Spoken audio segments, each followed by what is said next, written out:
All right, who wants to talk some Sunday football here? Let's get into it. Washington and Atlanta, 251, 252. Heineke takes his squad on the road, which looked horrendous against the Bills, but I got news for you. Bills going to make a lot of teams look horrendous, and they're going to make another one look extremely horrendous this weekend. But now you see the Washington football team go up against Atlanta. I can't stand the Washington football team secondary. I don't know what happened. Maybe they're just not as good as we thought they would be, and if their pass rush doesn't sack the quarterback every play, everybody seems like they are wide open downfield. Now, that brings into play. Not everybody has Josh Allen and Brian Dable as the offensive coordinator and Stephon Diggs at wide receiver, and you just move the football up and down the field. Because Atlanta, to me, Kyle, flat out stinks. Yeah, they beat the Giants last week. They were down 7 in the fourth quarter. This team can't move the football. Now, you look at this and you say, well, I think Washington can score, so you'd like the over at 47.5. I understand that. But the simple fact is, look at Atlanta's offense.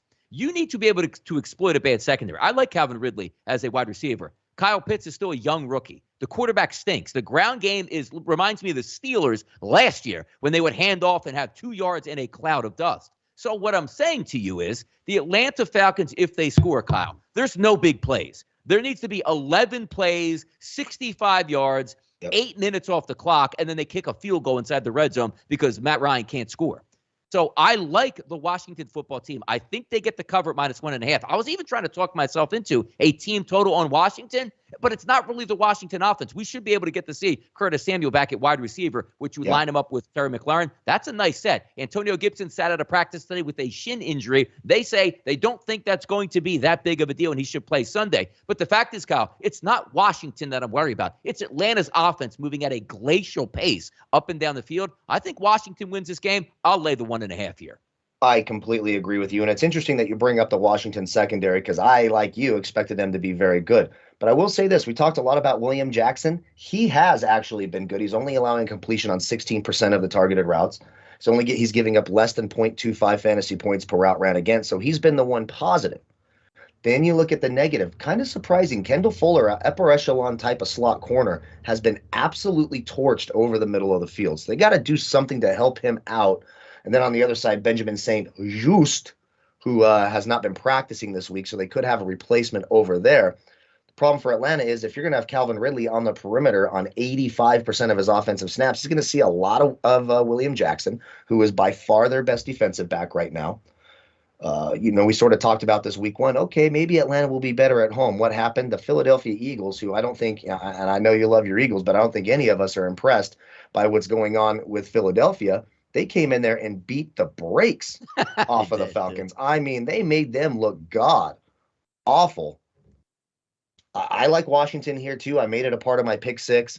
I will say that team total over. I'm going to wait for BetMGM to have all the alternate totals out, but I know that 24.5 is at plus money, so you're getting that 23.5, probably somewhere in the -125 to -130 range.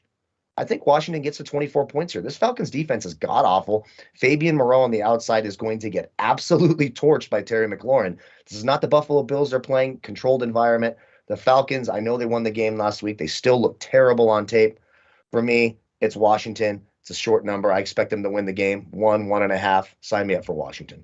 23.5 -135 at BetMGM is the alt number there for the Washington football team to keep it under 20. And I agree with you, Kyle. I do. I really agree with you. But I'm telling you, like last week, I took the Giants team total against the Falcons. Now, I like the move because the Giants' entire, offensive skill positions were supposed to play. It turns out they played like 2 minutes and said, we're out of here. We're hurt. We don't feel like playing anymore. But as I watched that game completely, it wasn't so much the Giants for me. It's like, damn, can you hurry up Atlanta and do something on offense? I just don't want to be where Washington's got that 17 points, Kyle, in the fourth quarter, and it's 17-11 or something like that. Right. And it's like, hey, let's just go down and kick a field goal here and end this game. Because I agree. If you had a running mate where the other team could score points and score them quickly, I like Washington because I like Heineke, quarterback. Hasn't played all that well this year, but you have a guy that's mobile, that can get away from a bad defensive pass rush, and you now have an extra playmaker at wide receiver. Also keep in mind, as I said, let's see if Gibson does make it to the starting line. If he does, along with Samuel, that's a pretty decent skill position layout here. To keep in mind, again, you're in a dome, fast track.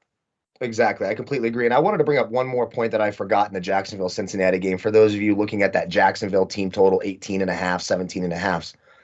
Their kicker is not in tonight. They're bringing up Matthew Wright, who was on the Steelers practice squad last year. That's going to be their kicker. You don't want to be holding the bag when you've got questionable kicking situations. One missed extra point or one missed field goal could really screw your entire night there. So just another reason why you can't back Jacksonville. But yeah, you're right. No, look, for me, right now, honest to God, if you had one game to pick, you're an Eagles fan and said, hey, Eagles, win this game, you're in the Super Bowl, you can pick one quarterback, Matt Ryan or Taylor Heineke. Who are you going to take, honest to God, right now? As they said, I think I'm taking Taylor Heineke. It depends on the weapons, though. Like if I think I'm taking Heineke, honestly, I do. His arm looks washed. When you watch Matt Ryan, he looks washed and slow. At least you know Heineke can get out of the pocket. And let's not forget here, the Washington front seven has not been as good as we thought they were going to be through the first few weeks of the season. It's a get-right spot in a controlled environment, a non-mobile stationary quarterback. I like the Washington defense and DFS, and I like that team total. I'm not ready for the seal of approval for it yet, but on Sunday you could very well see that on our Twitter page where Donnie and I pin out our favorite 2 or 3 picks. Washington's team total at 23.5 certainly might be there.